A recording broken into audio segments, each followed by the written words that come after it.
पे गाइस, स्वागत है आपका एमएससी मैथ्स क्लासेस के यूट्यूब चैनल पे। दोस्तों, काफ़ी लंबे समय बाद अप्रोक्सीमेटली 1 से 1.5 महीना हो गया है। तो काफ़ी लंबे समय बाद एक बार फिर से अपन कुछ क्लासेस स्टार्ट करने वाले हैं। उनके पीछे बेसिकली रीज़न जो है वो ये है कि आपको पता है कि देश में महामारी चल रही है कोविड-19, जिसे अपन कोरोना बोलते हैं। तो इस कंडीशन में क्या है कि जो एग्जामिनेशन जो है वो कुछ आगे खिसक गए हैं। उनकी जो डेट है वो कुछ आगे आने वाले समय में निर्धारित होगी। आज 22 अप्रैल 2020 को अभी तक कोई डेट नहीं आई है कि एग्ज़ाम जो है वो कब होंगे। तो फिर मैंने सोचा कि चलो, अब तक तो हमने 2 पेपर ही किए थे, पेपर फर्स्ट और पेपर सेकंड, जो कि सभी के लिए कंपलसरी होते हैं। लेकिन अब सोचा कि चलो, अभी लॉकडाउन भी चल रहा है और बच्चे जो है वो नर्वस ना हों। होता है ना कभी कभी कि अपन बहुत कुछ पढ़ चुके होते हैं और उसके बाद उसको रिवीजन करने का मन नहीं करता है। तो चीज़ें ये होती हैं कि अपन अगर उनको खुद से नहीं कर पा रहे हैं तो जो कर रहे हैं उनके द्वारा देख लें, तो क्या पता थोड़ा बहुत रिवीजन हो जाए। तो उसी को बेस लेते हुए अब अपन एडवांस न्यूमेरिकल एनालिसिस पेपर जो है वो स्टार्ट करेंगे। हो सकता है कि किसी बच्चे के पास ये पेपर ना हो, क्योंकि ये ऑप्शनल पेपर होते हैं। जो कंपलसरी पेपर हैं वो हमने कर लिए हैं। जैसे कंपलसरी पेपर की अगर मैं बात करता हूँ तो एडवांस कैलकुलस और फ्लूइड डायनामिक्स वाले जो हैं। तो एक चीज़ और यहाँ पर मैं इंक्लूड करूँगा कि पेपर फर्स्ट और पेपर सेकंड जो हैं, जो कंपलसरी है सभी के लिए, शेखावाटी यूनिवर्सिटी सीकर राजस्थान में ये दोनों पेपर जो है इनके एग्ज़ाम हो चुके हैं। 17 मार्च और मे बी 19 मार्च जो है उसका पेपर हो चुका है दोनों का। तो आप उन क्लासों को देख सकते हैं, उनके पेपर्स देख सकते हैं। अपनी क्लास में से एक भी क्वेश्चन बाहर नहीं आया है। पेपर फर्स्ट जो है एडवांस कैलकुलस वाला, उसमें एक यूनिट जो है, फर्स्ट नंबर जो यूनिट है उसका सिलेबस चेंज हो गया था, जिसकी बदौलत क्या हुआ कि वहाँ से जो अपना एक क्वेश्चन है वो मैच नहीं हुआ था। बाकी जो क्वेश्चन मैंने यहाँ पे आपको करवाए थे चैनल पे अपने, वो सारे के सारे क्वेश्चन वहाँ पे मैच हो रहे हैं। तो इसी उम्मीद के साथ कि आने वाला जो पेपर है अभी अपना एडवांस न्यूमेरिकल एनालिसिस, वहाँ से भी आपको क्वेश्चन देखने को मिलेंगे।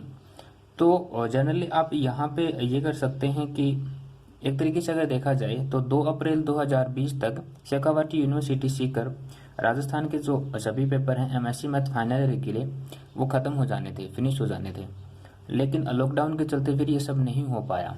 यानी कि 20 अप्रैल 2020 को दोपहर 2 बजे बाद जो भी शिफ्ट होनी थी वो नहीं हुई लॉकडाउन की वजह से।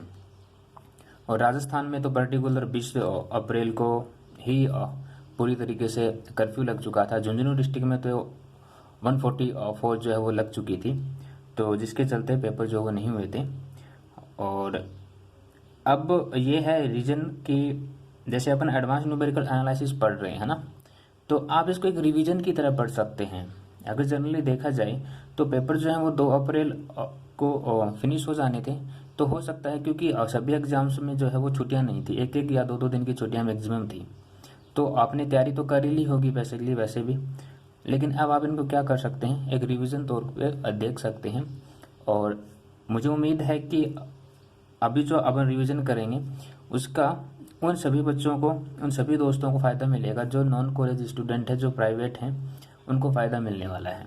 क्योंकि हो सकता है कि उन्होंने लास्ट 5 ईयर के पेपर जो हैं वो रटे हों, उनको तरीके का ना पता हो, या फिर कोई और रीज़न हो सकता है। और हो सकता है कि शायद उन्होंने मेरे से भी अच्छा कर लिया हो, जैसे मैं भी आपको बताने वाला हूँ। हो सकता है आपको मेरे से भी अच्छा आता हो। लेकिन मैं ये सोच रहा हूँ कि अभी आपने सब कुछ पढ़ लिया है, तो मैं आपको एक रिवीजन के बेस पे फटाफट जो है वो क्लासें करवा दूंगा।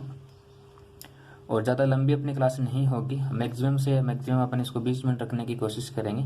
तो 20 मिनट में आपका एक टॉपिक कंप्लीट होता है ना।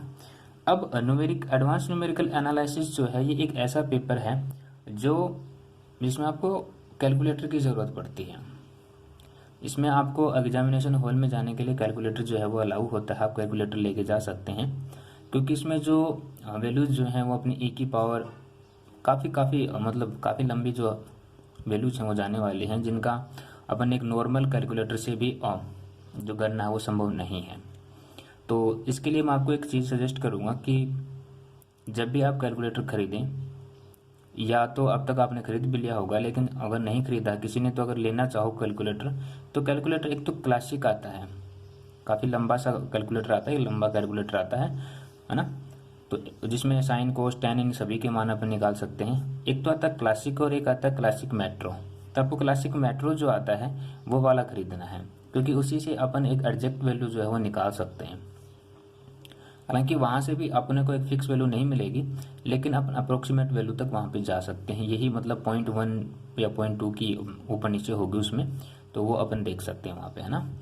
तो क्लासिकल मेट्रो नाम से जो कैलकुलेटर आता है आपको वही यूज में लेना है। लेकिन कभी कभी क्या होता है कि बच्चे सोचते हैं कि यार एक पेपर के लिए कैलकुलेटर क्यों खरीदें, 150 रुपये से नीचे का नहीं है वो, कम से कम 150 रुपये आपको मार्केट प्राइस मिलेगी उसकी, है ना। तो यार क्यों दे, लेकिन वही है ना, जब आपको अच्छे मार्क्स अगर अच्छे चाहिए तो आपको वो परचेज भी करना पड़ेगा। लेकिन चलो फिर भी कुछ होते हैं जो सोचते हैं कि नहीं यार किसी से एग्जामिनेशन हॉल में ले दे के काम चला लेंगे, तो उनके लिए मैं सजेस्ट करूँगा कि वो किसी को डिस्टर्ब ना करें एग्जामिनेशन हॉल में जाने के बाद, क्योंकि हर एक यूनिट में आपको कैलकुलेटर की ज़रूरत पड़ेगी। आपके पास 5 यूनिट होंगे, पाँचों के 5 यूनिट में आपको कैलकुलेटर की ज़रूरत पड़ेगी ही पड़ेगी। तो कोई भी स्टूडेंट जो है वो अपना कैलकुलेटर आपको देने की नहीं सोचेगा। अगर वो सोचता है तो इसका मतलब ये है कि वो थोड़ा कम कर रहा है, या फिर ये हो सकता है कि आपका कोई निजी फ्रेंड हो तो वो ऐसा कर सकता है ना। तो इन सब चीज़ों से भी क्या है, छुटकारा है अपने पास। वो छुटकारा क्या है कि अपन एडवांस न्यूमेरिकल एनालिसिस में 3 यूनिट ऐसे हैं जिनमें कैलकुलेटर की बहुत ही कम ज़रूरत पड़ेगी। यूनिट फर्स्ट, यूनिट फोर्थ और यूनिट फिफ्थ। सेकंड और थर्ड यूनिट ऐसे हैं जिनमें आपको कोई भी डिजिट जो है वो बिना कैलकुलेटर के आप सोल्व कर ही नहीं सकते हैं, आपको कैलकुलेटर की ज़रूरत पड़ेगी पड़ेगी। तो यहाँ पर अपन सबसे पहले यूनिट फर्स्ट, फोर्थ और फिफ्थ करने वाले हैं, ताकि आपको एक पासिंग मार्क्स जो है वो मिल सके अगर आप कैलकुलेटर नहीं भी लेके जा पाते हैं तो स्टार्ट जो है वो अपन करेंगे यूनिट फिफ्थ से। एक स्टूडेंट की रिक्वेस्ट आई थी कि बाउंड्री वैल्यू प्रॉब्लम जो है उसको पहले सोल्व करवाया जाए, तो अपन उसी को पहले सोल्व करेंगे, है ना। और वो जो है बाउंड्री वैल्यू प्रॉब्लम्स, जिसे अपन शॉर्टकट में BVP बोलते हैं, वो अपना एडवांस न्यूमेरिकल एनालिसिस का जो यूनिट फिफ्थ है उसी से शुरुआत होता है, और काफ़ी छोटा सा यूनिट है, तो अपन वहीं से शुरुआत करने वाले हैं। ओके, आई होप सो आपको सिलेबस के बारे में पता होगा कि सिलेबस क्या आने वाला है, क्या होगा उनका सिलेबस। तो अपन स्टार्ट करेंगे। पहला क्वेश्चन जो हमारा होगा वो बाउंड्री वैल्यू प्रॉब्लम से ही होगा। ओके, सो गाइज यहाँ पर मैंने बाउंड्री वैल्यू प्रॉब्लम जो है उसके बारे में बताया आपको डेफिनेशंस के साथ में। देखिए बाउंड्री वैल्यू प्रॉब्लम्स जो है ये फिफ्थ यूनिट जो है अपनी उसका कंप्लीट पोर्शन होगा। वहाँ पे अपने को सिर्फ बाउंड्री वैल्यू प्रॉब्लम्स ही बतानी है। ओके, कहने का मतलब कुछ वैल्यूज आपको दी हुई होंगी और उन्हीं वैल्यूज को यूज में लेते हुए अपने को क्वेश्चंस को सोल्व करना है। तो इसके लिए आपके पास 2 कंडीशंस होंगी। पहली होगी फाइनाइट डिफरेंशियल मेथड के थ्रू, दूसरा होगा न्यूमरेटिव मेथड। फाइनाइट डिफरेंशियल मेथड जो है इसको अपन सेकंड ऑर्डर मेथड भी बोलते हैं, जबकि न्यूमरेटिव मेथड जो है इसको अपन फोर्थ ऑर्डर मेथड भी बोलते हैं। क्वेश्चन जो है वो आपको दोनों टाइप से पूछे जा सकते हैं। कहा जा सकता है कि find the boundary value problem in fourth order, find the boundary value problem in second order. Okay, इस तरीके से आपसे क्वेश्चन पूछा जा सकता है। न्यूमरेटिव मेथड और फाइनाइट, न्यूमरेटिव मेथड का तो बहुत ही कम आपको नाम देखने को मिलेगा, लेकिन फाइनाइट डिफरेंशियल मेथड है, यहाँ से आपको देखने को मिल सकता है। तो देखिए होता क्या है बाउंड्री वैल्यू प्रॉब्लम BVP, जहाँ पर आपको BVP मिले उसका मतलब क्या है कि वहाँ पर बाउंड्री वैल्यू प्रॉब्लम्स हैं, मतलब उसका जो फुल फॉर्म है वो क्या होगा, बाउंड्री वैल्यू प्रॉब्लम जो है वो होने वाला है। इसके लिए क्या है कि लेट द डिफरेंशियल इक्वेशन, माना कि कोई एक डिफरेंशियल इक्वेशन है y double dash equal to function x y dash with one of the following condition is called BVP। अगर ये डिफरेंशियल इक्वेशन इन 4 में से किसी भी एक कंडीशंस को सेटिस्फाई करेगी तो वो क्या होगी, बाउंड्री वैल्यू प्रॉब्लम्स होगी। ओके, पहली कंडीशंस क्या है, यदि y a equal to capital A अगर हो किसी फंक्शन में तो y b equal to capital B होगा। अगर इसका अवकलन किसी फंक्शन p के बराबर है तो इसका अवकलन भी किसी फंक्शन p के q के बराबर होगा। यहाँ पे जो डैश है ये एक बार के अवकलन को डिनोट करता है। ओके, तीसरी कंडीशंस क्या है कि कंडीशन फर्स्ट और कंडीशन सेकंड का जो योग है y a plus y dash b equal to ये किसी फंक्शन के बराबर होगा जिसे अपन ने अल्फा माना है, और इन दोनों का जो योग है वो किसी फंक्शन बीटा के बराबर होगा। ओके, इसी प्रकार अपन बोल सकते हैं कि हम एक फंक्शन लें जैसे alpha 1 Y a plus alpha 2 y dash ए, यानी कि इनका कोई भी एक फंक्शन इन दोनों के योग के एक जो फंक्शन है वो इनके गुणनफल के योग के किसी अन्य फंक्शन के बराबर होगा, तो यहाँ पर वो मैंने माना गामा 1। सिमिलरली इन दोनों का जो योग होगा वो क्या होगा, गामा 2। अगर इन चारों कंडीशनों में से किसी भी एक कंडीशन को सेटिस्फाई करता है फंक्शन डिफरेंशियल इक्वेशन, तो वो क्या कहलाएगा, बाउंड्री वैल्यू प्रॉब्लम कहलाएगा। अब अपन बात करते हैं सबसे पहले फाइनाइट डिफरेंशियल मेथड के बारे में। ओके गाइज, जो आपसे पूछा गया है लास्ट ईयर के एग्जाम की अगर मैं बात करूं तो 2015 में, 2017 में, फिर 18 में भी आपसे ये पूछा गया है। ओके, स्टार्ट करते हैं और फाइनाइट डिफरेंशियल मेथड के बारे में। तो गाइज फाइनाइट डिफरेंशियल मेथड क्या होता है, देखिए लेट द गिवन बीवीपी का मतलब क्या होगा, बाउंड्री वैल्यू प्रॉब्लम इज क्या है, y double dash equal to f x y y dash with condition at the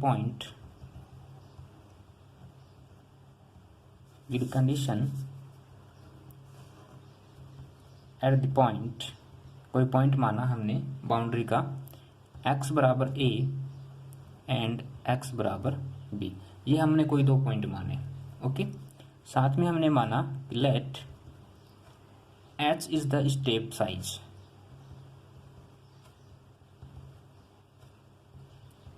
step size मतलब h की दूरी पर है कोई चीजें, तो then x minus h is less than equal x is greater than equal x plus h। तो x का जो मान है वो इसके बड़ा या बराबर होगा और इससे छोटा या इसके बराबर हो सकता है। ये वाली कंडीशंस हमें याद रखनी है। ओके, सो गाइज हमें इन चीज़ों को प्रूव करने के लिए एक छोटी सी चीज़ है जिसे अपन बोलते हैं टेलर सीरीज मेथड। ओके, वो क्या होता है, नाउ यूजिंग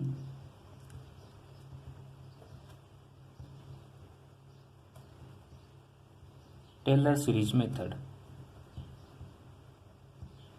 क्या होती है Taylor series method, y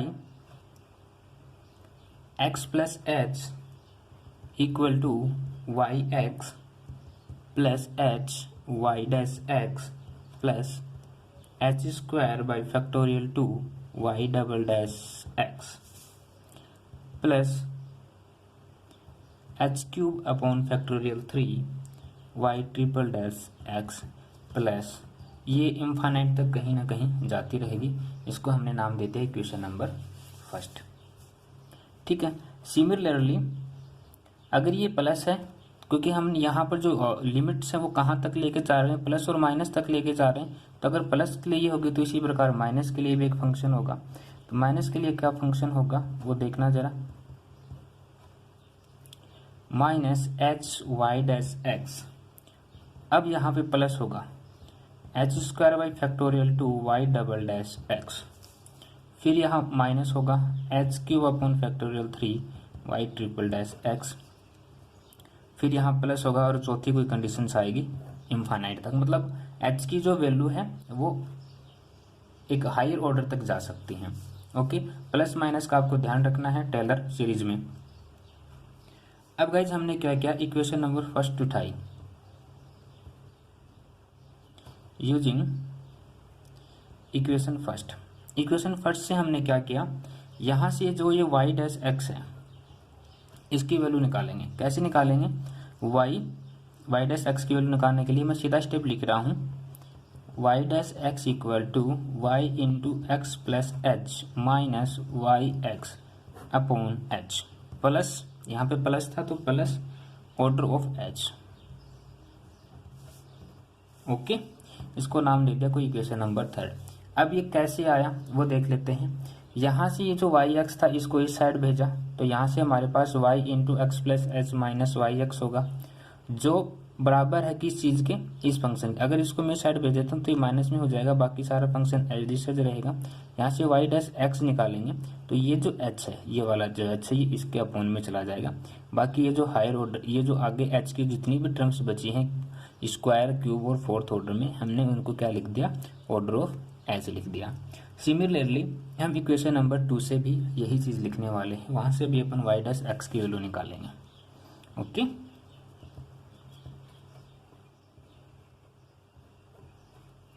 from equation 2 y dash x equal to, अब यहाँ पे देखना ये वैल्यू माइनस में है तो ये पूरा फंक्शन हमें किस चीज़ में मिलेगा, माइनस में मिलेगा।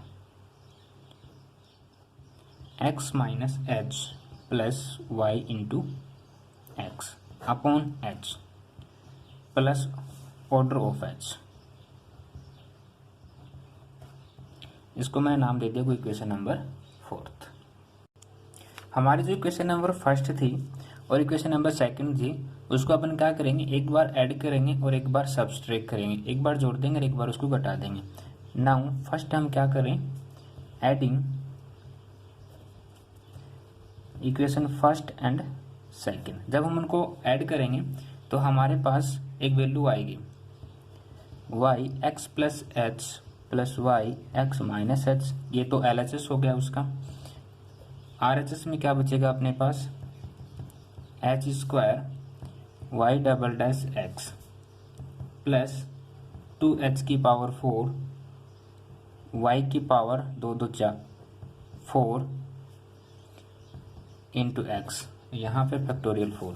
इस प्रकार ये टर्म जो आगे चलती रहेगी। ओके, तो यहाँ से अपन इस वैल्यू की, यहाँ से अपन वाई डबल डैश एक्स की वैल्यू निकालेंगे।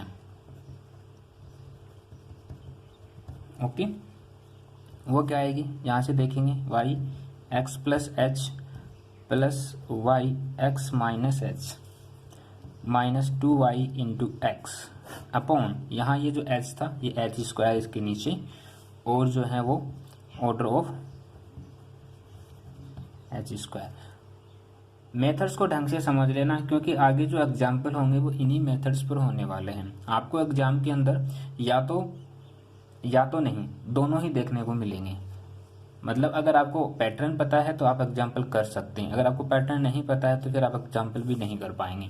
थोड़ी सी दिक्कत होगी उसमें, हालांकि रट्टा वट्टा मार लोगे तो निकल जाएगा काम, ऐसी कोई बात नहीं है। पर अगर आपको मेथड पता है तो फिर कैसा भी किसी भी टाइप का क्वेश्चन आ जाए आप कर सकते हो, है ना। नेक्स्ट अपन क्या करेंगे, now subtract equation 1 and 2। Okay, यहाँ पर हमने क्या किया था, इक्वेशन 1 और 2 को ऐड किया था। अब अपन क्या कर रहे हैं, उनको घटा रहे हैं। घटाने के बाद हमें क्या मिलेगा, y x plus H minus y into x minus h बराबर 2h वाई डैश एक्स। यहाँ पे आपको स्टेप करके बतानी है, वो मैं डायरेक्ट बता रहा हूँ आपको। 2 upon factorial 3 h cube y triple dash x plus 2 upon factorial 5 h की पावर 5 वाई की पावर 5 इंटू एक्स। एक चीज़ यहाँ पे ध्यान रखना, यहाँ पर क्यूब है तो यहाँ पर भी वाई की पावर 3 होगी, यानी कि वाई का 3 बार अवकलन होगा।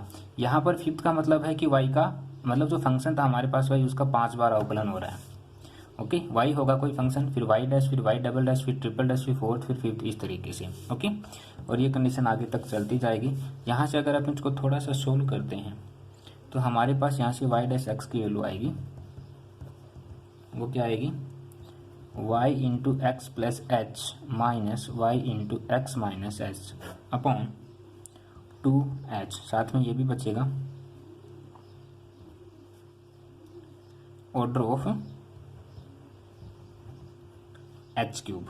यहाँ पे एक स्क्वायर नहीं, अब की बार क्यूब है तो order of H cube. Okay, तो हमने यहाँ पे इसको नाम दे देते हैं इक्वेशन नंबर 5 हो जाएगी शायद ये, है ना, और ये हो जाएगी इक्वेशन नंबर 6। ओके, जरूरत पड़ेगी तो देखते हैं इनका। अब हमें क्या करना है कि हमने माना लेट एक्स जे, जे कोई डायरेक्शन है, equal to a plus j into h किसी डायरेक्शन के अंदर, देन क्या होगा, x not equal to a होगा, और अगर ऐसा होगा तो x plus x h equal to b भी होगा। Now we take